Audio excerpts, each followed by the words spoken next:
In the middle of the Caribbean Sea lies a private island.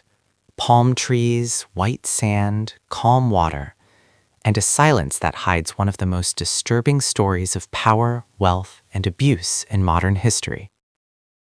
This is Little St. James, a privately owned island in the U.S. Virgin Islands. For years, it was known locally by another name, Pedophile Island. The man who owned this island was Jeffrey Epstein, a financier with no college degree, a billionaire with no clear business, a figure who moved effortlessly among presidents, royalty, scientists, and celebrities. Jeffrey Edward Epstein was born on January 20th, 1953, in Brooklyn, New York. Middle class, no inherited wealth, no elite lineage. Nothing in his childhood suggested what he would become. In his 20s, Epstein somehow landed a job teaching math at one of Manhattan's most elite private schools. He had no degree, no formal credentials, but he had access to powerful parents. One connection led to another. Epstein moved from the classroom to Wall Street, from Bear Stearns to private finance, and then into complete secrecy. Epstein claimed he managed money only for billionaires, but he never publicly listed clients, never explained his strategy, and never disclosed how he became so rich. One name is known: Leslie Wexner, founder of Victoria's Secret. Epstein gained unprecedented control over Wexner's finances, and soon, Epstein owned everything. In 1998, Epstein purchased Little St. James Island, 70 acres, completely private. No neighbors, no oversight. A perfect place to disappear. The island sat just minutes from a major airport. Guests could arrive unnoticed, leave without records, and never be seen by the public. Epstein transformed the island into a controlled compound. Guest villas, staff housing, security, and places no one was allowed to enter. At the highest point of the island stood a strange structure, a blue and white temple. Its purpose remains unknown. According to sworn testimony, girls, some underage, were recruited, promised money, travel, opportunity, and flown here. Once they arrived, many said they were isolated, phones taken, passports withheld, no way out. The island was not a resort. It was a system, a place where power controlled every movement. Locals began whispering. Workers noticed patterns. Young girls arriving, powerful men coming and going. Staff were required to sign non-disclosure agreements. Questions were discouraged. Silence was enforced. For years, even decades, this continued. In plain sight, protected by money, influence, and fear. But no system lasts forever, and the silence was about to break. This was only the beginning. The victims speak, and the world finally listens. The story did not begin on the island. It began in ordinary neighborhoods, schools, shopping malls, places where young girls were approached with offers that sounded harmless, even exciting. Recruiters, often young women themselves, approached girls with this simple proposition: you can earn a few $100s for giving a massage. No experience needed, just time. Many victims later described a gradual process. First, a massage, then inappropriate requests, then pressure, then normalization. The line between job and exploitation slowly disappeared. Some girls were asked to recruit others. If they brought friends, they were paid more. The network expanded quietly, through trust, through friendship, through manipulation. What began in Florida expanded to New York, and then to the Caribbean. Victims were told they were being invited on trips, luxury travel, exclusive experiences, opportunity. Flights were arranged, commercial routes, private jets. The destination, Little St. James.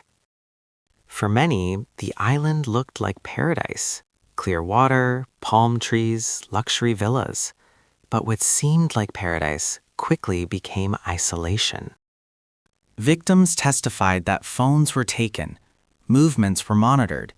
They were told where to sleep, when to appear, when to stay silent. The island operated with structure. Staff handled logistics, guests were entertained, and young girls were scheduled. Survivors described psychological tactics, flattery, gifts, promises of education or career help, then shame, then threats. The cycle reinforced control. On the island, wealth and power were visible. Private chefs, expensive wine, influential guests, and young girls placed in environments far beyond their control.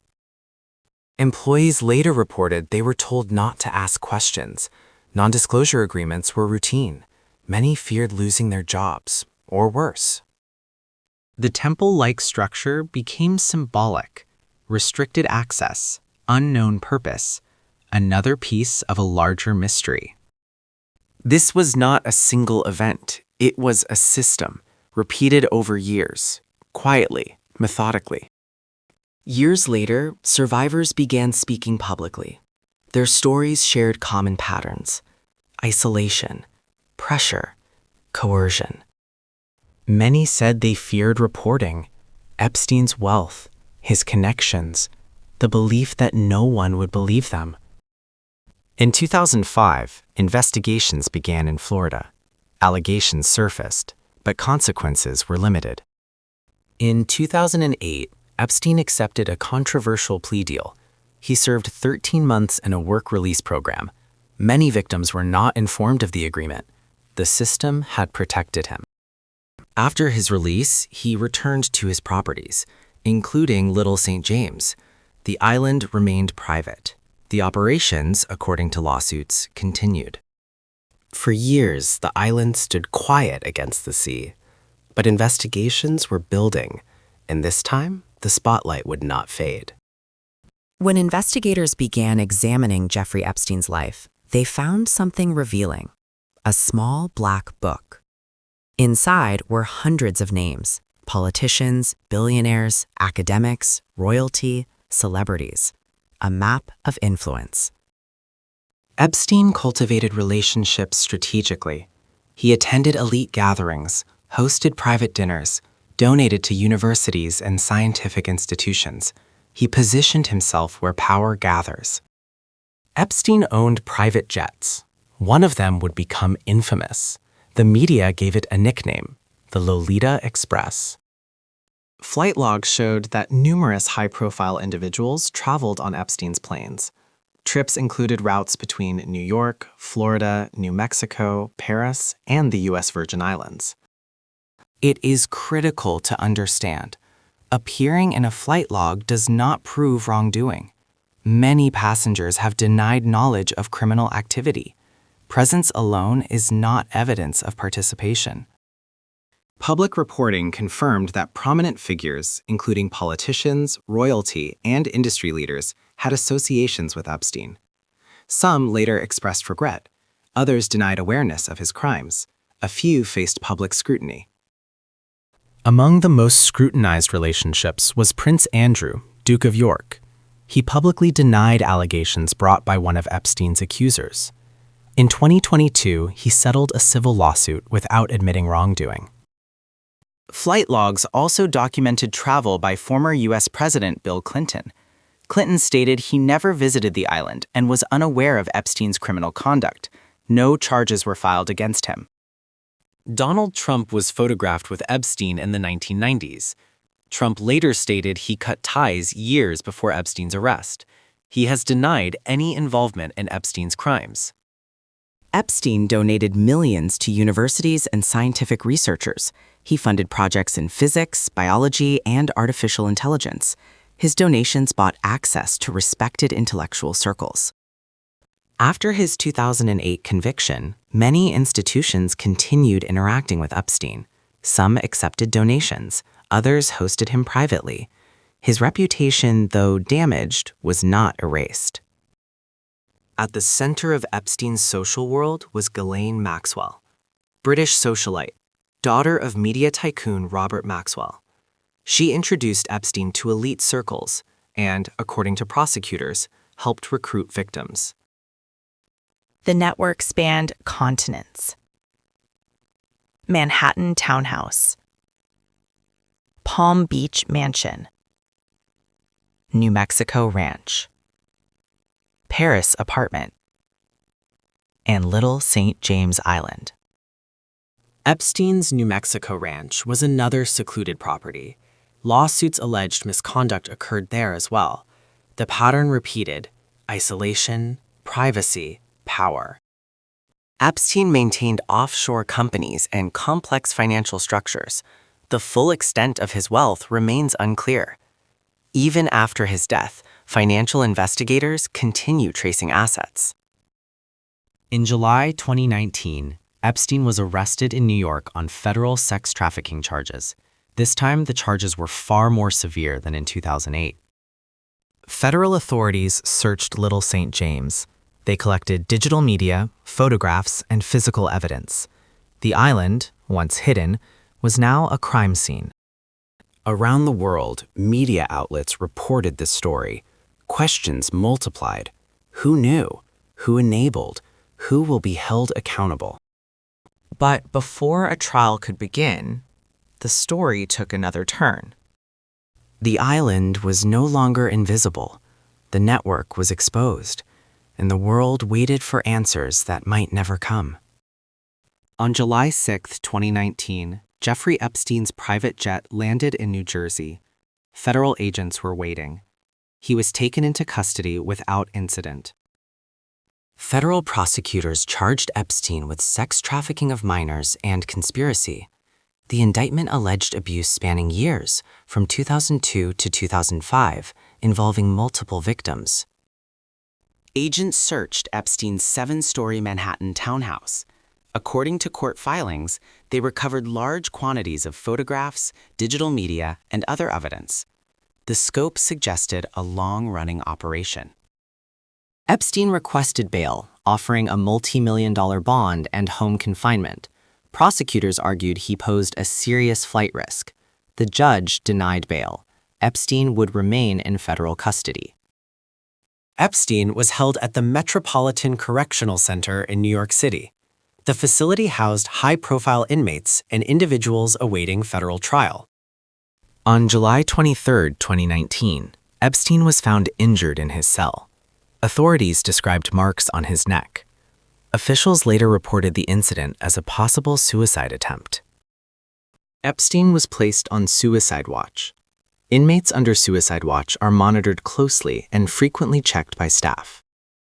Days later, Epstein was removed from suicide watch and returned to a regular cell. Reports later indicated staffing shortages and procedural lapses inside the facility. On the morning of August 10, 2019, Epstein was found unresponsive in his cell. He was transported to a nearby hospital. He was pronounced dead shortly thereafter. The New York City medical examiner ruled the death a suicide by hanging. The determination was based on autopsy findings and investigative review. The news spread instantly, and with it, questions. How did this happen in a federal jail? Why was he not under closer supervision? Investigations revealed that 2 correctional officers assigned to Epstein's unit had fallen asleep. Required checks were not performed. Surveillance cameras malfunctioned. The Metropolitan Correctional Center had long faced staffing shortages and infrastructure issues. Epstein's death exposed deeper systemic failures within the federal detention system. Almost immediately, conspiracy theories emerged. Some believed he was silenced to protect powerful individuals. Others questioned the official findings. The Department of Justice launched internal investigations. The FBI reviewed evidence. In 2023, the DOJ reaffirmed there was no evidence of homicide or a blackmail client list.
2 correctional officers were charged with falsifying records. The charges were later resolved through deferred prosecution agreements.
For survivors, Epstein's death brought mixed emotions: relief, anger, frustration. There would be no criminal trial, no public testimony, no cross-examination.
Epstein's estate later established a victims' compensation program. Hundreds of millions of dollars were paid in settlements, but money could not replace accountability.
After his death, Little St. James stood empty.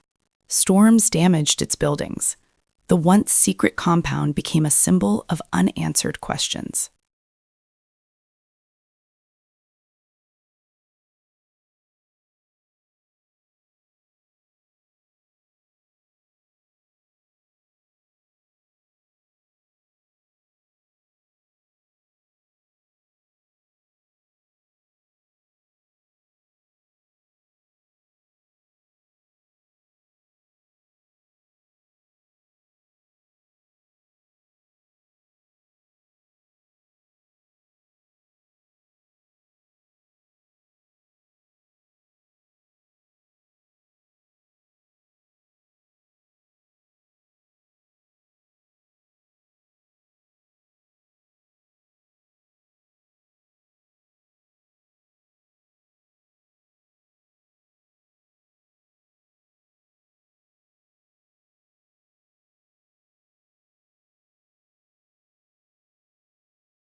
Jeffrey Epstein would never stand trial, but the story did not end with his death.